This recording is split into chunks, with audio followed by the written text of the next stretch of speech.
Good morning and welcome back student to Shanti Kunj online classes. तो बच्चों, पिछली कक्षा में हमने प्रकाश ऊर्जा का रूप चैप्टर नंबर 14 पढ़ा था। आज हम इसी चैप्टर को पूरा करते हैं। आज का हमारा टॉपिक है गोलीय या वक्र दर्पण। तो पेज नंबर 111 ओपन कीजिए। वक्र दर्पण को गोलीय दर्पण भी कहा जाता है क्योंकि उसका आकार गोले के एक भाग या टुकड़े जैसा होता है। गोलीय दर्पण दो प्रकार के होते हैं, एक होता है अवतल दर्पण, एक होता है उत्तल दर्पण। अवतल दर्पण क्या होते हैं? वह दर्पण जो अंदर से वक्र होते हैं अवतल दर्पण कहलाते हैं। इसका बाहरी सतह रजतित कर दिए जाती है, जिसे एक चम्मच का अंदरूनी चम्मच का अंदरूनी हिस्सा वक्र होकर हमसे दूर हो जाता है। उसी प्रकार अवतल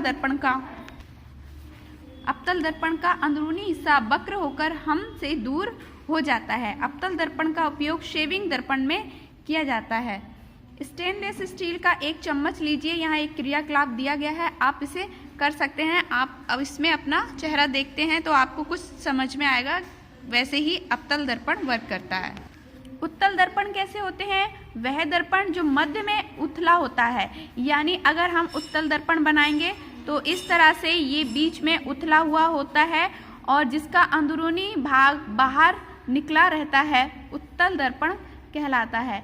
इसका धसा हुआ भाग रचित किया जाता है, मतलब सिल्वर प्लेटिंग की जाती है। उत्तल दर्पण उन स्थानों पर उपयोगी होता है जहां विस्तृत क्षेत्र को देखना रहता है, जैसे ड्राइविंग के समय कार के दर्पण में, बड़ी दुकानों में, सुरक्षा दर्पण के रूप में।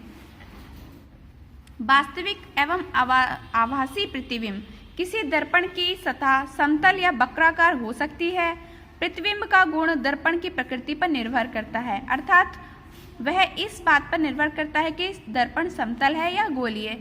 यह इस बात पर भी निर्भर करता है कि गोलीय दर्पण की सतह से वस्तु की दूरी कितनी है।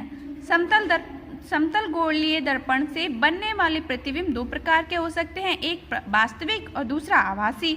तो वास्तविक प्रतिबिंब यानी रियल इमेज, जब अच्छी तरह से प्रतिबिंदु से आने वाला प्रकाश किसी चिकनी सतह अर्थात दर्पण से परावर्तन के बाद किसी दूसरे बिंदु पर या पर्दे पर मिलता है तो इस प्रकार प्राप्त प्रतिबिंब वास्तविक प्रतिबिंब कहलाता है। यानी इसमें हमें बिंदु किस पर? पर्दे पर मिलेगा। वास्तविक प्रतिबिंब की विशेषताएं होती हैं, इसे हमेशा पर्दे पर प्राप्त किया जा सकता है। इसका आकार वस्तु के आकार के बराबर या छोटा या बड़ा भी हो सकता है। ये बिंब के सापेक्ष हमेशा उल्टा रहता है। बिंब कहते हैं ऑब्जेक्ट को, यानी जिस चीज का हमें प्रतिबिंब लेना है। आभासी प्रतिबिंब, जिन्हें वर्चुअल इमेज कहते हैं, जब किसी प्रकाशित बिंब स्रोत से आ रही प्रकाश किरण किसी चिकनी सतह अर्थात दर्पण से परावर्तन के बाद में पर्दे पर ना मिलकर किसी अन्य बिंदु पर प्रतीत होती है, तो इस प्रकार का प्रतिबिंब आभासी प्रतिबिंब कहलाता है। घरों में चेहरा देखने वाले दर्पण द्वारा हमेशा आभासी प्रतिबिंब बनते हैं। जो आप घरों में चेहरा देखते हैं अपने शीशे में या दर्पण में, वो कैसा प्रतिबिंब हमें दिखता है? वो आभासी प्रतिबिंब होता है, वास्तविक नहीं। आभासी प्रतिबिंब की विशेषताएं भी होती हैं, जैसे इसे पर्दे पर प्राप्त नहीं किया जा सकता। इसका आकार वस्तु के आकार से छोटा, बड़ा या बराबर भी हो सकता है। ये वस्तु के सापेक्ष हमेशा सीधा रहता है। दोनों में अंतर बताया गया है, वास्तविक प्रतिबिंब और आभासी प्रतिबिंब। इसे पर्दे पर प्राप्त किया जा सकता है, आभासी प्रतिबिंब को प्राप्त नहीं किया जा सकता। परावर्तन या अपवर्तन के बाद प्रकाश किरणें वास्तव में एक बिंदु पर मिलती हैं और इसमें एक बिंदु पर नहीं मिलती हैं। ये हमेशा उल्टा रहता है और आभासी प्रतिबिंब सीधा रहता है। इससे हम ये निष्कर्ष निकाल सकते हैं कि एक समतल दर्पण हमेशा एक आभासी व सीधा प्रतिबिंब बनाता है। एक अवतल दर्पण एक वास्तविक व उल्टा प्रतिबिंब बनाता है, जब यही उसी ओर बनता है जिस ओर बिंब स्थित रहता है। किंतु जब दर्पण के पीछे बनता है तब ये सीधा और आभासी बनता है। एक उत्तल दर्पण हमेशा एक आभासी एवं सीधा प्रतिबिंब बनाता है। प्रतिबिंब का आकार बिंब के आकार के बराबर होता है। समतल दर्पण में और अवतल दर्पण में जैसे जैसे बिंब दर्पण के समीप आता जाता है, प्रतिबिंब का आकार बढ़ता जाता है। उत्तल दर्पण में प्रतिबिंब का आकार बिंब के तुलना में छोटा होता है। समतल दर्पण में प्रतिबिंब पार्श्विक रूप से उल्टा रहता है और दर्पण से प्रतिबिंब की दूरी वस्तु की दूरी के बराबर होती है। अवतल दर्पण में बिंब की दूरी जैसे जैसे घटती है, प्रतिबिंब की दूरी भी बढ़ती जाती है। और उत्तल दर्पण में क्या होता है कि ये विस्तृत होता जाता है। इसमें दर्पण से प्रतिबिंब और बिंब की दूरी समान नहीं होती, बदलती रहती है। इसमें प्रतिबिंब की दूरी वस्तु की दूरी के अनुसार ही बदलती है। अगला टॉपिक है लेंस या ताल। लेंस कांच या किसी पारदर्शी पदार्थ का एक वक्र एवं चिकना टुकड़ा है। ये गोलीय एवं बेलनाकार हो सकता है। लेंस दो प्रकार के होते हैं, उत्तल लेंस और अवतल लेंस। उत्तल लेंस कैसे होते हैं? ये बीच में मोटे और किनारों पे पतले होते हैं। उत्तल लेंस से प्रकाश किरण गुजरने के बाद अपवर्तित होकर एक बिंदु पर अपसरित होती है, इसलिए उत्तल लेंस को अभिसारी लेंस कहते हैं या कन्वर्जिंग लेंस भी कहते हैं। अवतल लेंस में क्या होता है कि ये बीच में पतले और किनारों पे मोटे होते हैं। अवतल लेंस से गुजरने वाला प्रकाश किरणें अपवर्तन के पश्चात एक बिंदु से अपसरित होती हुई प्रतीत होती हैं, इसीलिए अवतल लेंस को अपसारी लेंस या डाइवर्जिंग लेंस भी कहा जाता है। इस लेंस से देखने पर सभी वस्तु छोटी दिखाई देती हैं। प्रकाशीय लेंस यंत्र क्या होते हैं? वे उपकरण जो प्रकाश के सिद्धांत पर कार्य करते हैं वो प्रकाशीय यंत्र कहलाते हैं। जैसे यहाँ पर कुछ चित्र दिए गए हैं, आप देख सकते हैं, जैसे आवर्धक लेंस, सूक्ष्मदर्शी, आँख, दूरदर्शक या पार्थिक दूरदर्शक, ये सभी प्रकाशीय यंत्र हैं और ये सब प्रकाशीय सिद्धांत पर काम करते हैं। श्वेत प्रकाश का संघटन या कंपोजिशन ऑफ व्हाइट लाइट। आपने सीडी यानी कॉम्पैक्ट डिस्क देखी होगी। इसे आप कंप्यूटर में चलाते हैं। एक सीडी को धूप में ले जाइए और देखिए कि चिकनी सतह से परावर्तन के बाद सूर्य का प्रकाश किस प्रकार चमकता है। आपको उसमें बहुत सारे रंग भी दिखाई देंगे। ये रंग उन श्वेत प्रकाश से प्राप्त होता है जो सूरज से मिलते हैं।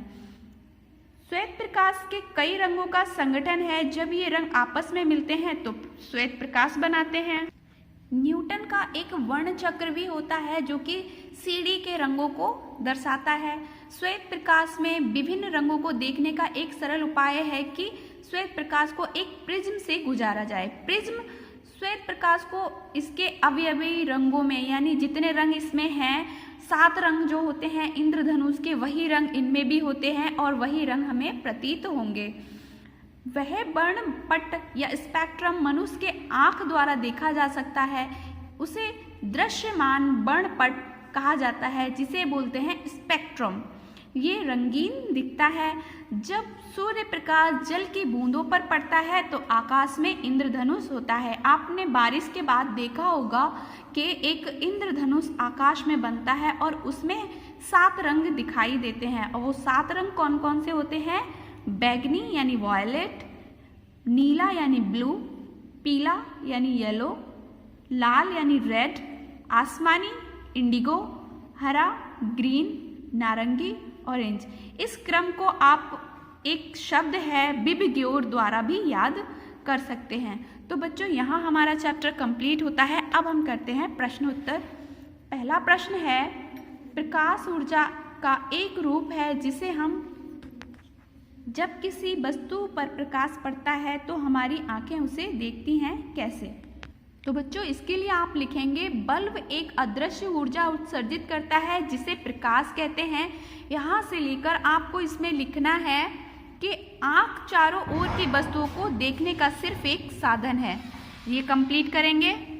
अगला प्रश्न होगा, प्रकाश किरण और प्रकाश पुंज में क्या अंतर है? इसमें लिखेंगे किसी दिशा में प्रकाश के चलने के पथ को प्रकाश किरण कहते हैं। यहाँ से लेकर आपको ये पूरी लाइन कंप्लीट करनी है और यहाँ तक लिखना है समानांतर हो सकती है को प्रकाश पुंज कहते हैं। थर्ड क्वेश्चन है, प्रकाश का परावर्तन क्या है? चिकनी सतह दर्पण की भांति व्यवहार क्यों करती है? इसमें लिखेंगे जब प्रकाश किसी चिकनी समतल सतह पर पड़ता है तो ये निश्चित दिशा में अच्छी तरह से फैलता है।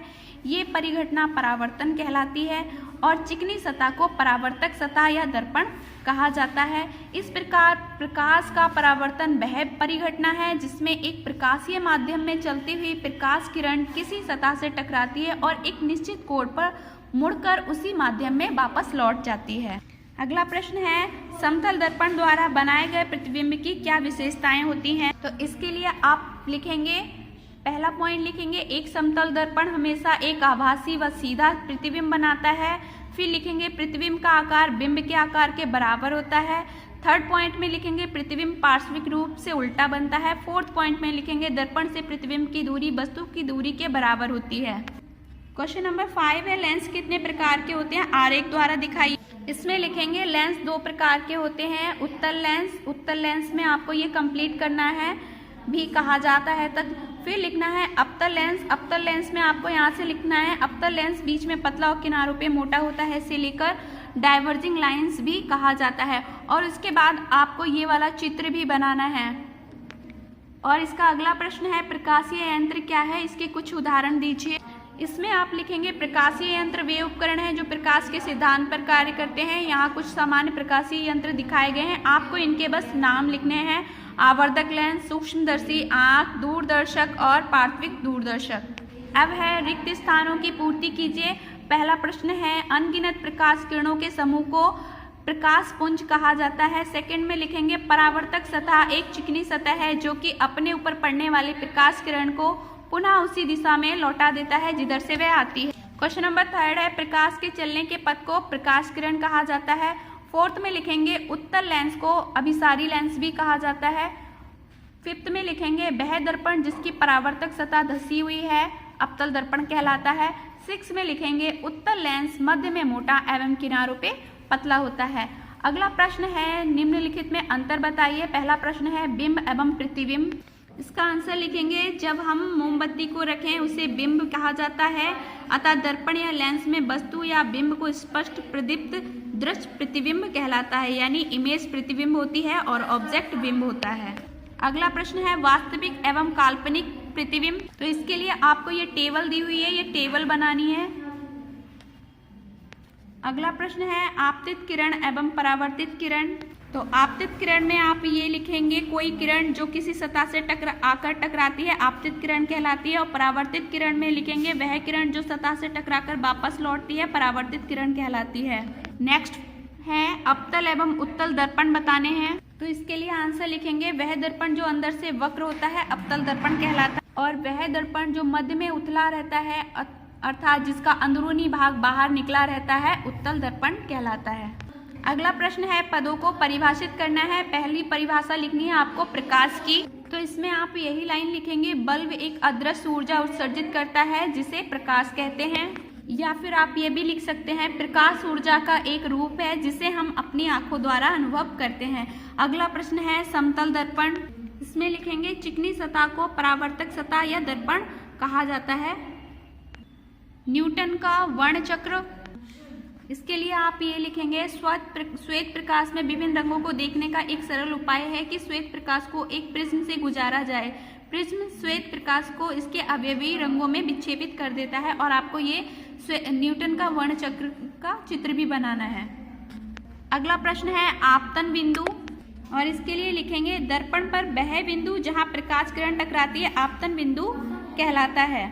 और ये चित्र भी ड्रॉ करेंगे। लास्ट प्रश्न है, स्पेक्ट्रम। स्पेक्ट्रम में आप लिखेंगे वह वर्णपट या स्पेक्ट्रम मनुष्य की आंख द्वारा देखा जा सकता है, उसे दृश्यमान वर्णपट कहा जाता है और ये रंगीन दिखता है तक। तो बच्चों यहाँ हमारा चैप्टर कंप्लीट होता है, अभ्यास भी कंप्लीट होती है। नेक्स्ट वीडियो में फिर मिलते हैं नेक्स्ट चैप्टर के साथ में, तब तक के लिए बाय बाय।